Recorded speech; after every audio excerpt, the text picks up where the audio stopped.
Chief justice کا اختیار محدود کرنے کی قانون سازی کی ٹائمنگ سوال یا نشان ہے۔ عدالتی اصلاحات بل کی ٹائمنگ بہتر ہو سکتی تھی۔ ابھی بل دیکھا نہیں، بل دیکھ کر ہی بتا سکتا ہوں کہ فیصلہ کیا کروں گا۔ صدر مملکت ڈاکٹر عارف علوی کا کہنا ہے کہ سمجھتا ہوں کہ اب بھی مارشل لاء کے خطرات منڈلا رہے ہیں۔ جمہوری طاقتوں کی آپس میں لڑائی میں خطرہ رہتا ہے۔ آئین کو مسخ کیا جا رہا ہے اور کسی سیاستدان کی نااہلی مسائل کا حل نہیں۔ کسی بھی سیاستدان کو اگر ہرانا ہے تو ووٹ کے ذریعے ہی ہرایا جائے۔ انصاف کرنا ہے تو بیلٹ باکس یا عدالت میں کریں۔ فزیکل لیول پر بہت خطرناک ہوگا۔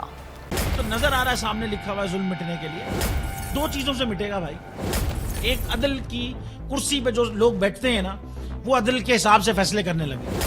دوسرا قوم نکل کھڑی ہو ظلم کے خلاف، تو ظلم ختم ہو جائے گا۔ یا ان دونوں میں سے کوئی ایک چیز ہو جائے یا دونوں ہو جائے۔ اگر 420 کا مقدمہ تھا، اس وقت عدلیہ میں جو لوگ بیٹھے ہوئے کیس دیکھ رہے تھے وہ پوچھتے نا یار چیٹ ہوا کون ہے؟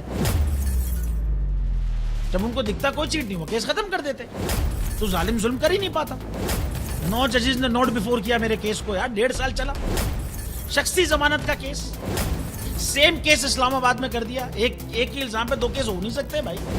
مطلب 60 دن کا وقت ہوتا ہے، 102 دن کے بعد میں جیت گیا، کیس بری ہو گیا، 102 دن کے بعد اپیل فائل کی، ایکسپٹ کر لی۔ نہیں کرتے نا ایکسپٹ، ختم ہو جاتا نا ظلم یار۔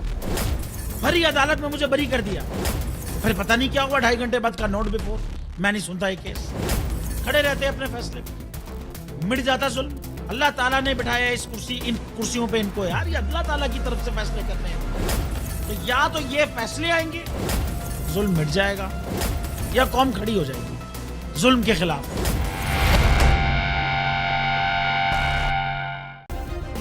سبسکرائب کریں اور بیل دبائیں تاکہ کوئی خبر رہ نہ جائے۔